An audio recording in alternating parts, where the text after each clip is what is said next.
else.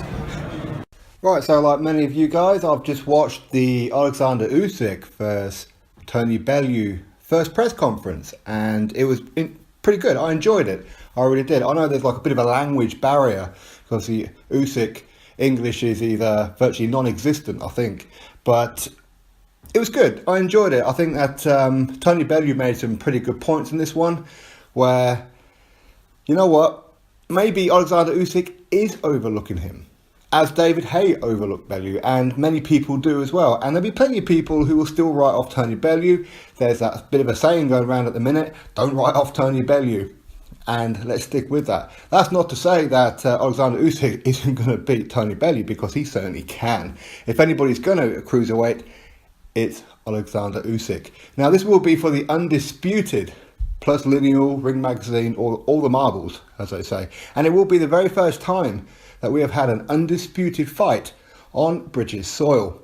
So, of course, now, if Joshua Wilder happens, listen, I prefer it to be in the UK, but now it doesn't have to be, because at long last, even though boxing started here in the UK, we're finally going to have an undisputed champion here in the UK. Especially if Tony Bellew wins as well, so exchanging hands and all that. But ultimately, you know what? I'm looking forward to this fight. November the 10th, the Manchester Arena in Manchester, of course. It's going to be a pretty good fight. Tony Bellew will come to win. And as he said there in the press conference as well, that he could be the very first person, well, he said he will be the very first person to look OLEKSANDR USYK in the eyes on fight night, believing he's going to win. He ain't going to be there just to make up the numbers, just see how it goes. He's going to go in there to put it on him. And there's a huge difference between being a exceptional amateur to be transcending into the pro game. And Tony Bellew is pretty much saying, I'm going to meet you here and I'm going to stop you. And that's pretty much what Tony Bellew is saying. He doesn't believe he can outbox him, but he believes that one little slip up from Usyk and he's gone. And he doesn't really rate Usyk's hand speed or anything like that too highly. It's pretty much the impression I was gathering, because he was saying what makes Usyk and Vasyl Lomachenko so great is their foot movement. And he's onto a very good point there, because Lomachenko and Usyk have exceptional foot movement, where they can just pivot and move and get in and out of position very, very quick. Usyk's going to be the favourite for this one, no doubt about it. And I hope to God that Tony Bellew can pull this one off. Now, is OLEKSANDR USYK overlooking Tony Bellew? Well, there's a very good chance of it. And as I said, I do believe that he probably is, because the reason to take the Bellew fight, now, Usyk, he was asked, why did you call out Bellew after you won the World Boxing Super Series to win the Muhammad Ali Trophy and, of course, all the belts of Cruiserweight? Why Tony Bellew? And Usyk says, because Tony Bellew's willing to fight anybody and it'll be a good fight.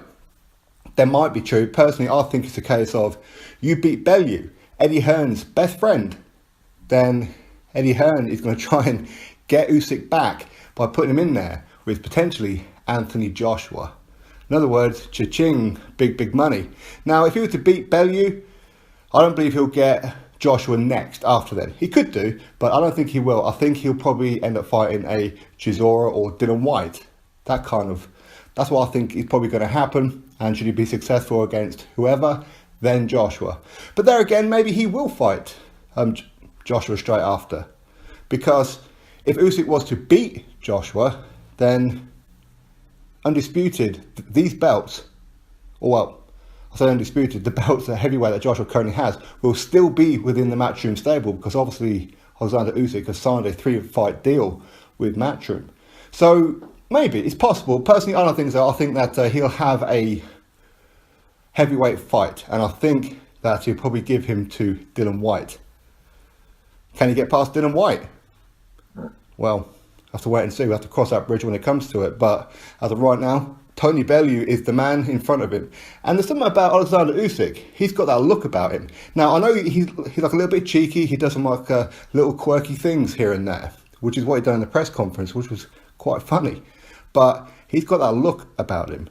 When he looks at Bellew, when he looks at opponents, you can pretty much see he's got evil intentions about him.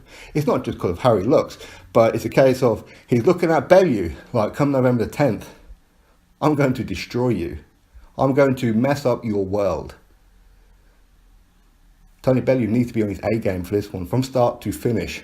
Really start to finish. Usyk, not the biggest puncher in the world, but still a very, very good puncher. Tony Bellew's been dropped before. OLEKSANDR USYK, I don't recall him being dropped. He probably was in the amateurs, but as a pro, I don't recall him hitting the deck. But I think Bellew can do it. Bellew is a very, very big puncher, very underrated puncher. But you know what? Either way, I enjoyed this press conference. I'm looking forward to this fight on November the 10th. Pay-per-view, Sky Sports. Drop your thoughts below. Click that thumbs up. And of course, subscribe. Catch you all on the next video.